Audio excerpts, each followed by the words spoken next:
Welcome one, welcome all to the Adventures Elsewhere podcast.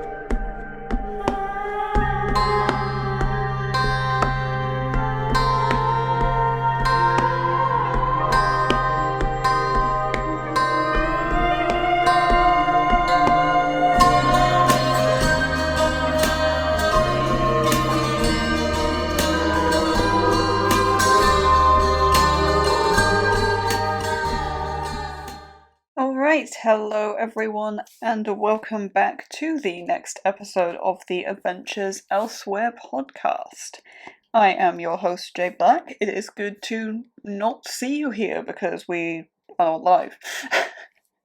So today I am talking about why I handwrite, which is something I've mentioned quite a lot thus far, so I felt it was a good time to do this episode. And as always, this is not a space for me to give writing advice. I'm just talking about my craft, what works for me, and my process. If it works for you, that's great. If it doesn't, well, that's kind of not my problem. So, yeah. Let's start at the top for those watching the accompanying video. So the main thing I found with handwriting is that I have more of a connection to my work that way. And that really helps me understand what I'm trying to write as much as anything, and who I'm trying to write about. If I have that connection there that's incredibly deep, then it's somewhat impossible to lose it. In a way that I have done before, particularly with The Elegance of a Penstemon, which is Coney's project in the Determined Ones.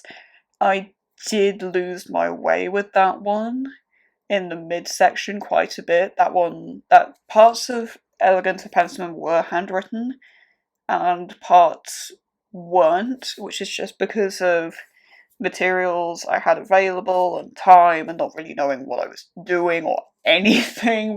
The entire drafting process for Penstemon was a complete mess. To be well and truly honest, it was kind of a nightmare.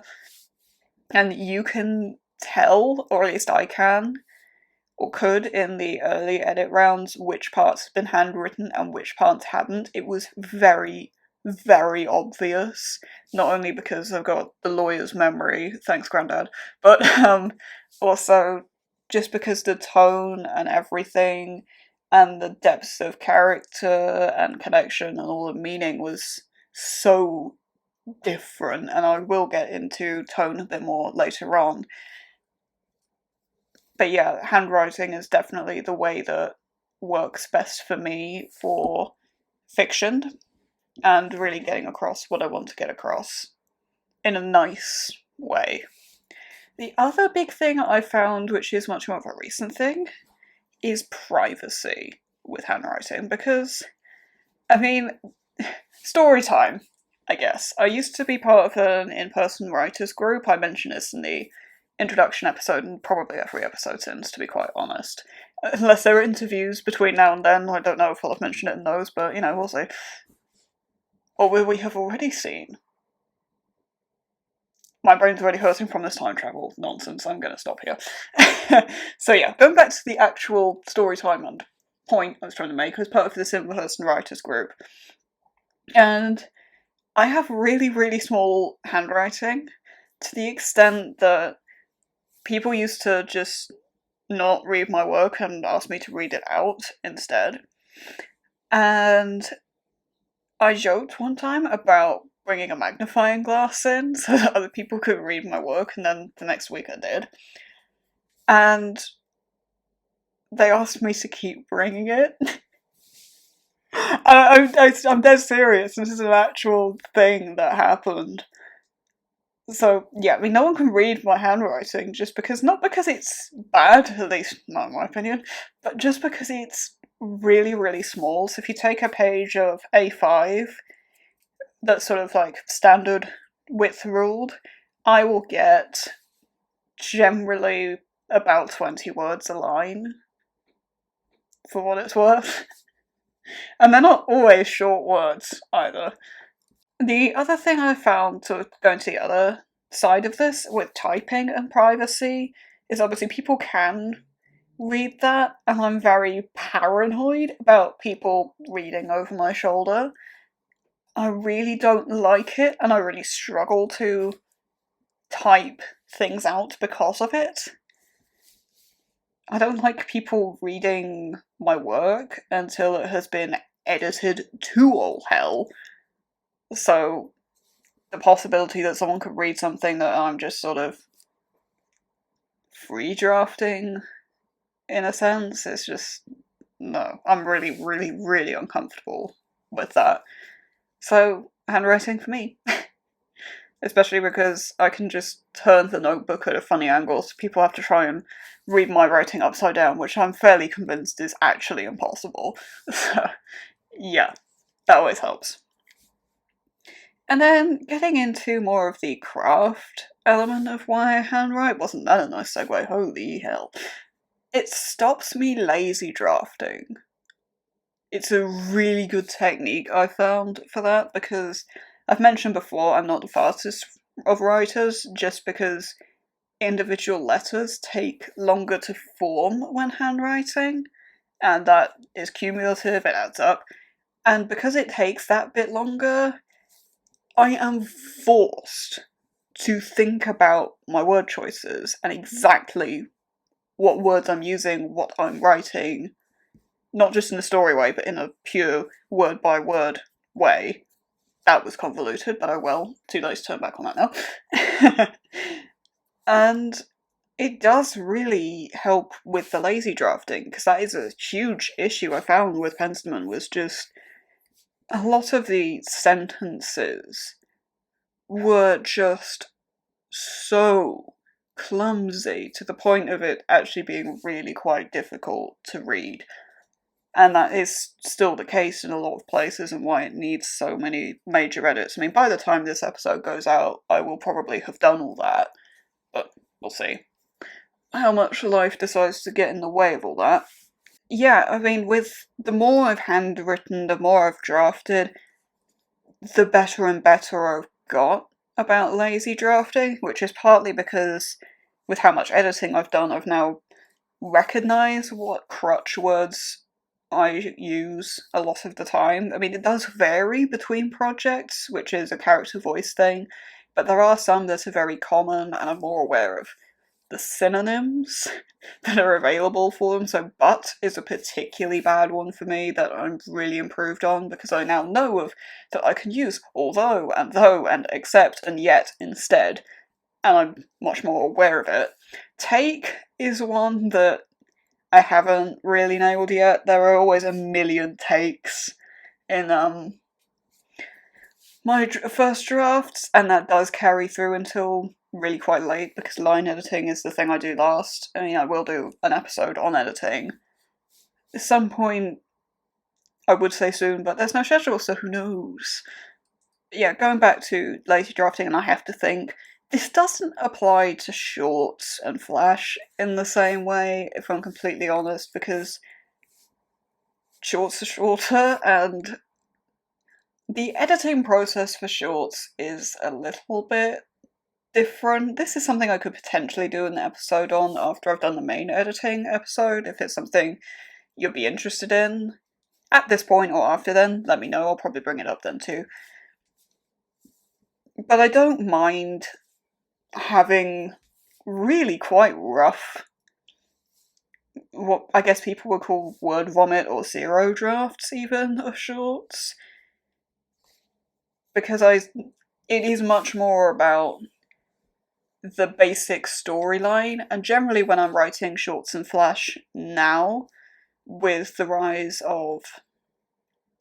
Actually, I don't think I've mentioned quite what this project is publicly yet, so I'm not going to reveal the title, but I am working on a little thing with shorts where that's all written around existing characters I have, be that the determined ones in I and Harrow, they're featuring a lot, of course, but also other characters, side characters, minor characters. So Danath is one that's featuring. He features in Black Executioner and Snakebite, primarily. He does have a cameo in Mr. Nakagami. He might make a cameo in Penstemon. We'll see about that. He probably will, because he's just one of those people that appears everywhere. Toru is another one. And with that, I do get a bit lazy just because I'm so used to these people that I'll just write, oh yeah, I won't often include names in these shorts because I know who's around, what they're doing, and descriptions in particular I'm really bad for in shorts, because it's hard to know sometimes with shorts where we do and don't need that, because it's a really, really bad way of inflating word count for shorts. We've all read those. So, yeah, shorts are often a lot messier than my long form in terms of first drafts. They can be embarrassingly messy, if I am honest. And when it comes to drafting, I do have a thing with ink colours and notebooks. Yes, I am the writer who will hoard the pretty notebooks, but actually also write in them as well. And when it comes to notebooks, I could try and count them, but I can tell you now it's over 20 of them that I use just for writing. And I do have, what I do for the term ones is I have a notebook for each project, with the exception of Penstemon. There was one notebook I used for the handwritten sections, and Mr. Nakagami went across 2 slimmer ones. But generally now I'll have one notebook per project that I use just for that. That's true of all my long form, so other long form I've done, I've got one notebook that is for that project. And then I'll have a separate notebook that's mostly full now, actually, that I use for prompts and marketing ideas and all kinds of other writing adjacent type things. That's been one of the things I've used a lot for Spark Pit, is that notebook. Came in super clutch for that. And also I have notebooks for shorts. I'm on my 3rd one of those now, and I'm going to have to buy a 4th soon because it's nearly full. That is just, the shorts notebooks, shorts and Flash, are very messy notebooks a lot of the time, because I'll start one short, then start another, and then I want to go back to the other short, so there are fragments of bits all over the place, and this is where ink colour, that's a nice segue, comes in really useful. When I write long form, that's all in black ink, just because I'm going to burn through a couple of pens doing that, and it's easier to find cheap black ink pens you can just keep going with, even though the ink colour is always slightly different between different black pens, even from the same pack, and that's just really upsetting. But moving beyond my analness with that, analness is not a word, well done brain. Anyhow, when it comes to shorts, those will always be coloured ink. I don't write shorts in black ink. I'm not really sure why, I just don't. They're often blue or purple or red.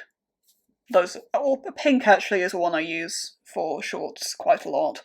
It depends what pens I have around as well. I've used brown ink quite a lot for shorts. What I'll do is, if I have a short, I will choose an ink colour based on what the sort of tone of the piece is going to be a lot of the time, or the POV character. So a lot of I's shorts from his POV are written with dark blue ink, because blue's his favourite colour, not red. Common misconception about I. He wears a lot of red, but it's not his favourite colour. Well, he doesn't wear a lot of red, he mostly wears black, but when he does wear colours, it's generally red. Or, for example, with choosing by tone, romance is actually often purple and not pink, but it can be generally either of those two. Yeah, when it comes to starting multiple shorts that I don't necessarily finish, one, because I'll hit a point or I'll get distracted and have to do something else like laundry or dinner, and then I'll have an idea while I'm doing my laundry or dinner or washing up and think, oh, I can just blast that micro out really, really quickly, and I'll pick that up and just do it, and then go back to the other short, and I'll make sure I use a distinctly different ink colour between those two, and until I finish that first, usually longer short, I won't use that ink colour again, so that I can see at a glance where the fragments of that short, where the fragments are, there we go, so that it's not really, really confusing later when I'm trying to flick through my notebook once I've finished it and see if there's anything I've missed. Although generally I will also have a note at the top of a short, particularly if it's in fragments of the POV character, generally. So I'll have, for example, just Sebastian at the top, so I know that, oh right, this is the one I've written for Sebastian, although if I have many stories from that POV character in fragments, and subconsciously for someone like Sebastian that's almost always going to be purple because that's his colour, he basically only wears purple. It can get a little bit confusing, but generally it doesn't. I'm usually better than that. So then we get on to a couple of little stories, and I have mentioned these a couple of times. So let's talk about how I ended up ending Mr. Nakagami. I've mentioned multiple times now, even earlier in this episode, that Mr. Nakagami ended up being split between two slimmer notebooks. And the first draft of Mr. Nakagami was over 100k, which is just ridiculous for me, with my first drafts usually being more around 60, 62.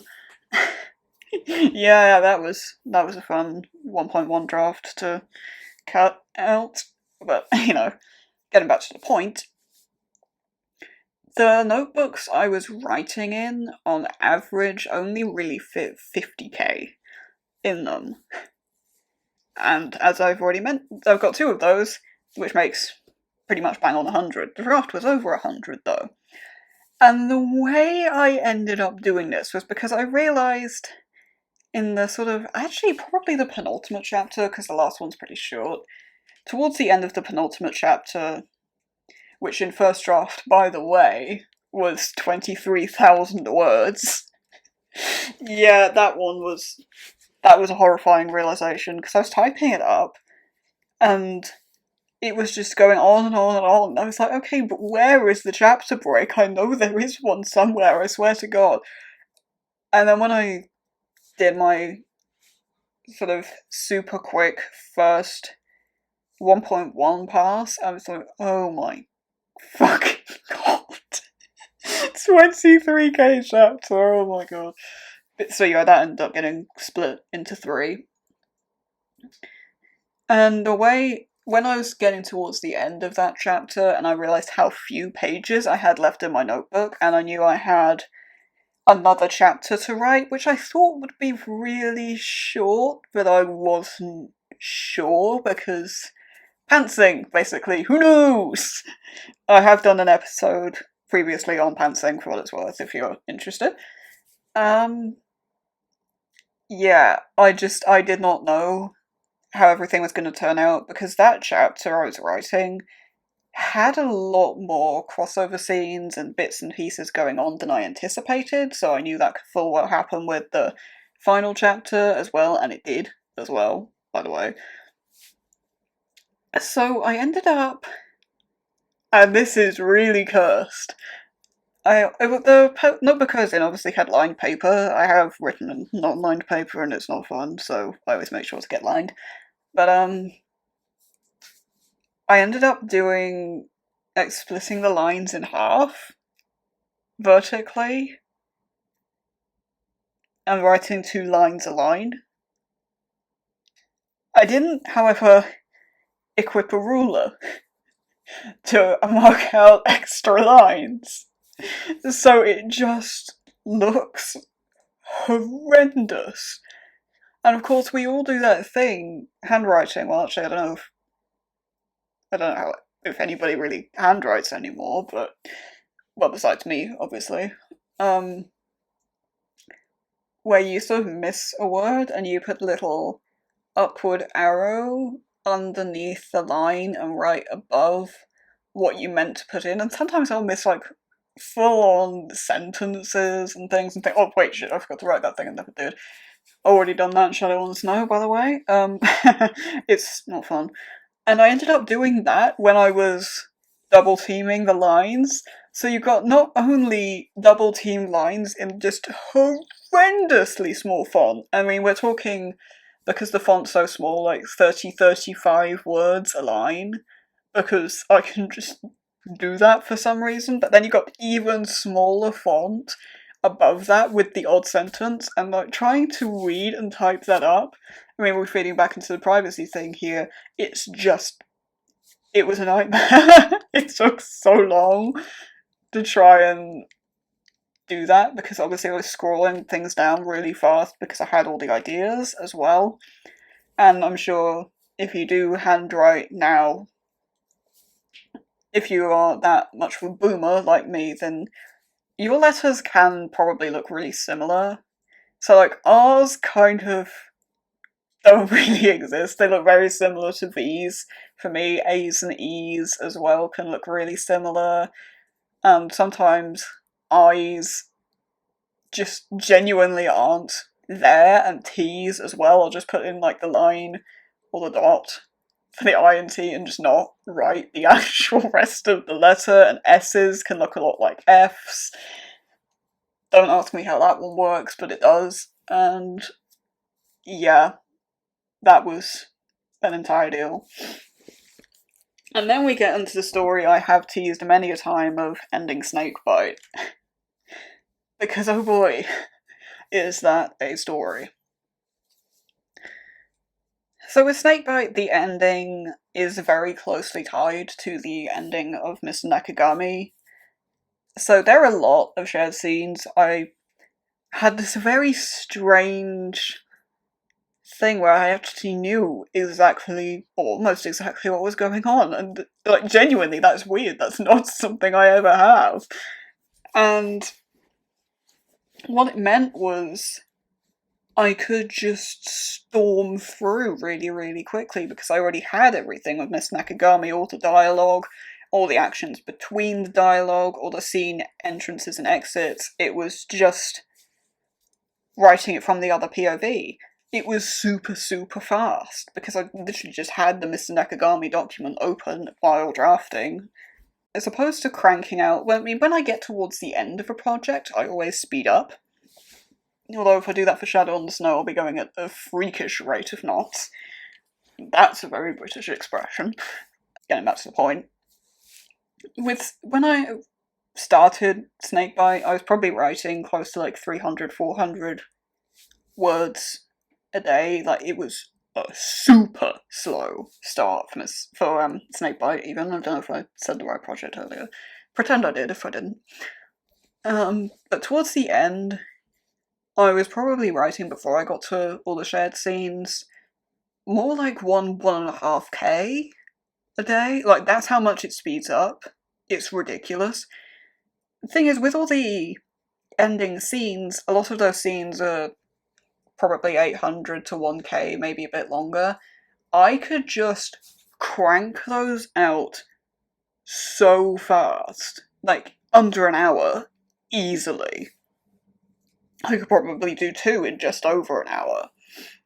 And I was so excited for the ending, and I was going to be moving, at least temporarily, like really, really soon. And I just wanted to get it done.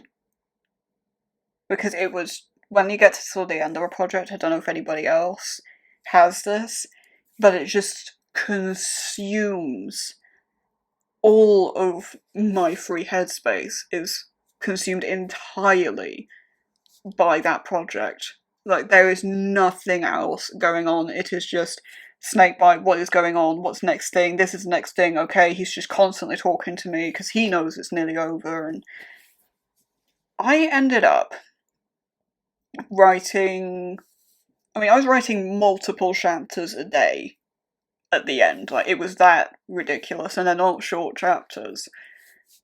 and I don't really do short chapters, to be quite honest. I'm trying to remember the exact numbers, because I think I wrote the entire sort of ending sequence. I mean, the first draft was 81k.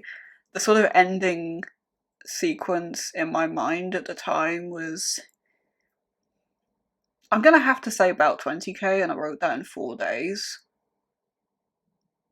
The thing is, the meat of it, which was 16k, I handwrote in 2 days.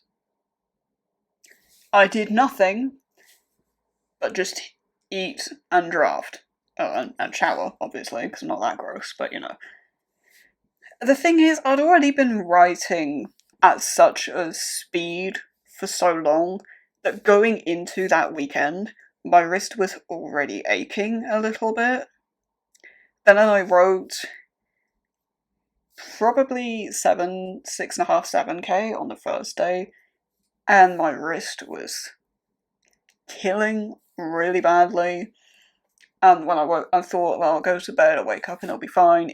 Spoiler alert, plot twist, it was not fine. And then I thought, but I'm so close. I'm so close. I could do it today if I do the pace I did yesterday. And I did. But then my wrist hurt so much I could barely use it the day after. Like, I'm not being funny. I've had to buy a wrist support, and I wore it constantly for like damn near 3 weeks.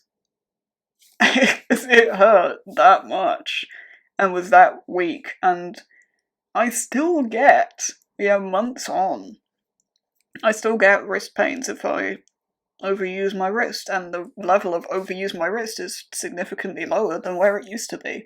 Thanks, Hanzo. Really appreciate that. So yeah, and it was just after finishing Snakebite that I went on, I think this was my second Thrills and Chills virtual sprint. Or, no, it wasn't a sprint, it was the first Zoom call we did as Thrills and Chills. It wasn't a sprint, it was just a chat call, and I've mentioned that I just finished it and I was in this wrist brace, and everyone was like, what did you do? So I told them, and everyone was just like, what is wrong with you? And looking back, yeah, they were onto something.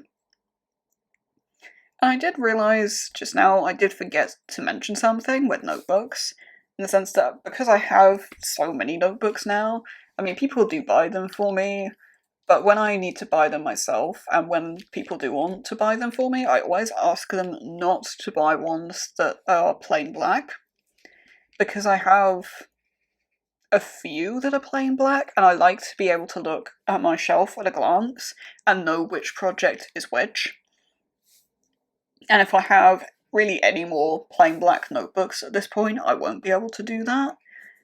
And nowadays, if I buy a notebook myself, I'll try and buy one with a specific project in mind, so that it's sort of everything ties together very nicely, it all feels very authentic. I think this does help with the connection thing on it's a very minor thing with the connection, but it does help me keep track of everything, which is really important at this stage. And keeping track of everything is an episode I'm actually going to do in the future, so keep an eye and ear out for that if you struggle with organisation, or just want a few pointers, or just interested in knowing how the hell I do that with so many, like over 30 long form projects, and then short subcalls and podcasting and all sorts going on. Let me know. Then we got the final thing I want to go to, which is when I don't handwrite and when I decide to type instead. And this is not something that happens very often, because it just doesn't really work for me in terms of writing fiction or anything like that, but I do, if I want to do progress log type stuff, that's all typed. whether that be in a sort of really sort of diary-like fashion on my phone. I do that sort of every day. I have the positivity thread on Twitter where I'll often mention what I'm doing with writing and stuff like that, but oftentimes I'll actually start writing after that tweet has gone out, so I do a sort of personal, more comprehensive positivity log for myself. And that's actually been really good for my mental health, and I highly recommend doing that. So I'll type out, like, today's progress in there, but it will be vague. It'll just be, did I make good, great, or fantastic progress? Basically, I do have sort of vague benchmarks for that. Sometimes I'll inflate things a little bit to toot my own horn, but it's not by a significant amount, so it doesn't really matter. The other time I type things out instead is sort of for concepting. It always highlights in red if I put concepting on the notes. I put concepts instead. It bugs the hell out of me for some reason. Anyhow, when it comes to concepting, that is, I don't know if I've mentioned before on this podcast, depending on when this episode has come out. Yes, I have, or no, I haven't. That's kind of the long and short of it, because the schedule doesn't exist, as I've mentioned so many times in just about every episode. But when it comes to concepting, I'll often have a working title, the word count, progress, or estimate. For concepting, it'll be estimate. I use the same document for progress logs, and then I'll have where I'm at with word count, which is usually well out of date every time I look at it. Who the POV character is, so that'll be name, age, all that sort of really basic stuff. And the sort of a one-line premise. So a really good, let's do an example. So for Black Executioner, I'll have her at the very top, Black Executioner. If it's a working title, I'll have in brackets working title. If it's not, then I'll get rid of that. And then I'll have estimates. So I think this was actually before I did estimates. My estimates usually come in around 65, which is generally optimistic. This is influenced not only by what genre I'm writing. I'm aware now that political thrillers are a bit longer, generally, than, say, a tragedy. Or if it's a sort of...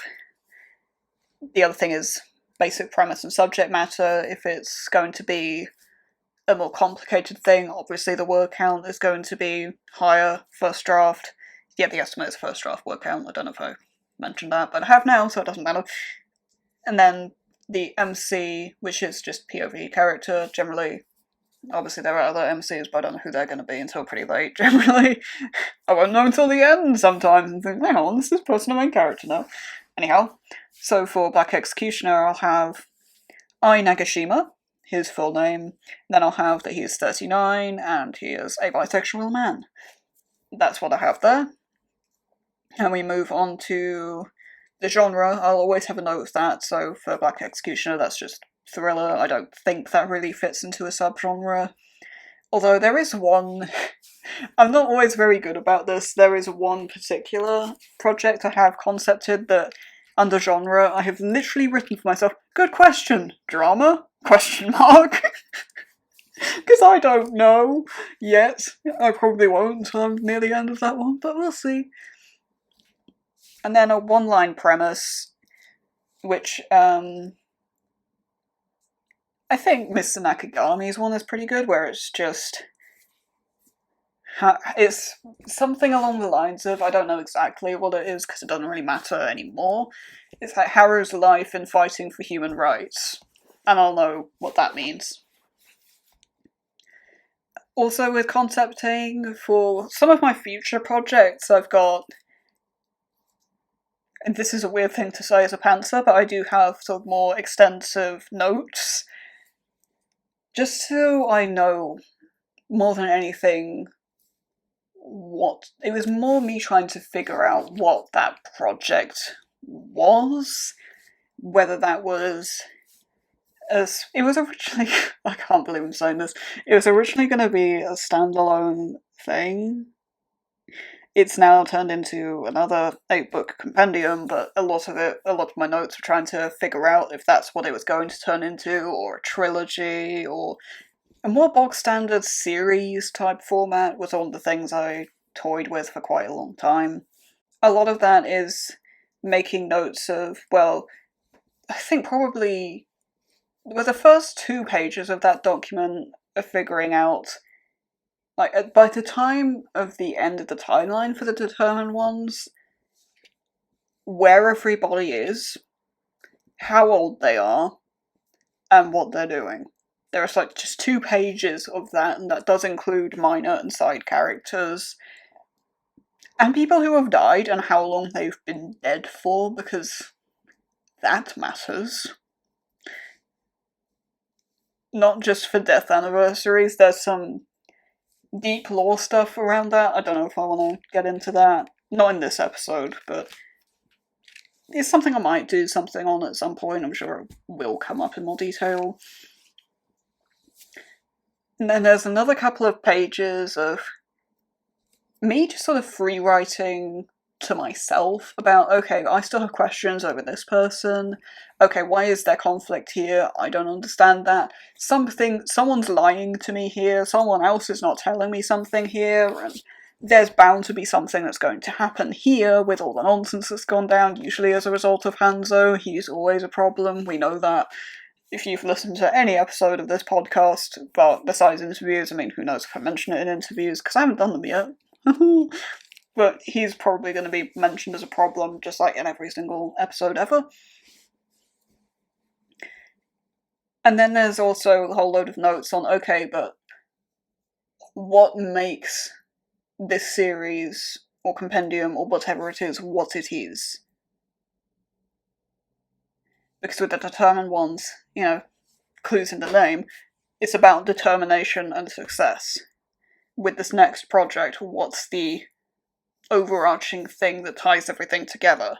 And I spent a long time thinking about that, and also trying to note down continuing threads, a lot of which, again, are a result of Hanzo, thanks, and also what I knew about those characters and their, like, relevant parts of their backstory that I knew from writing bits of the determined ones, and just some of them I hadn't met yet, and trying to work out, okay, but they did this thing at this point, what bearing does that have? And the answer is generally I don't know, but it's just more me thinking, okay, this thing occurs to me, I need to note that down so that in a couple of years' time I can look at it and try and pull some strands together into the beginning of something. It's, when I say I have notes, it is literally just a collection of random thoughts that have occurred to me. I would say only about 30% of them are really at all relevant, besides the bit about who's where, how old they are. So yeah, that's a big thing that's all typed out. Generally, just because I don't really have the space to do that in a notebook form. I mean, I would like to have all that written down. I think that would be nice. But at this point, it is just pages and pages of typed notes, and trying to convert that in any way that is at all coherent is kind of difficult. Where I might type, as opposed to handwriting, I have mentioned non-fiction, be that essays or reports I have to do for, like, work type stuff, or whether that is just a tone I'm going for in a particular kind of faction thing I'm working on. But there's a specific tone I want for that I get quite well when I'm typing. It's taken me a bit of time to actually hone that into anything that's at all readable that doesn't just sound like some really, really dry essay, because that's what I'm used to typing. But it's easier for me to type that project out rather than handwrite it, just because of tone. And also it's just kind of a mess. That one is a Franken-draft, but that's kind of how it is by definition. That's something I will do an episode on in the future, but don't hold your breath because that is not coming for a while. And at the moment, really, that's kind of just a for fun project. And as an aside, the night before I record this episode, and I don't believe my screen capture actually tells you what the date is. I think it cuts that off. But the night before I'm recording this episode, I wrote... How much did I write about bread? It was like 500 words, 500 to 700 words just about bread. So that brings us really to the end of this chonker, really. I mean, the screen capture right now, I mean, there are going to be bits that are cut, but it's registering at over 40 minutes. One last thing, as always. If you are published, or well on the way, please do get in touch. I am at jblack21 on Twitter, but if my DMs do not work, or Twitter decides after a little while, you know what, you don't need to see this, or if you just prefer email, you can email me, that is fine, jade42black@gmail.com. Full guidelines and nonsense and all that is in the description, please do read that first. If you are indie and self-pub, you are the people I want to hear from the most. If you are trad-pub, that doesn't necessarily mean I won't talk to you. If you contact me, I mean, there are other things I'm bound to forget that are in the description, so please do read that first. But send me the title of your book, the age category, I can speak, I promise, the genre, a little bit about it as well, so that can be a blurb, a synopsis, or the sort of equivalent bullet point. It doesn't really matter, any of that is fine. Also, this is the one I generally forget, that's probably something else. Tell me relevant dates, be that cover reveal, pre-order, release, anniversaries, whatever. If there are any dates you feel are relevant, please let me know so that I can time things nicely for you. And also, it doesn't have to be a new release. I don't know if I've said that actually on the podcast, whether that's just in the description. But if you are self-pub and your last book came out 3 years ago, I still want to talk to you about that. It's never too late for a book to find success, never forget that. So, if you've been holding off contacting me just because you think, oh, well, it didn't come out recently, don't tell me! I want to know about your awesome work, so tell me, damn it! But in any case, that's all for now, and you have a wonderful rest of your day. Thank you for listening. If you enjoyed this episode, please consider leaving a like and or subscribing to the channel if you don't want to miss out on future content. Copyright Jade Black 2023.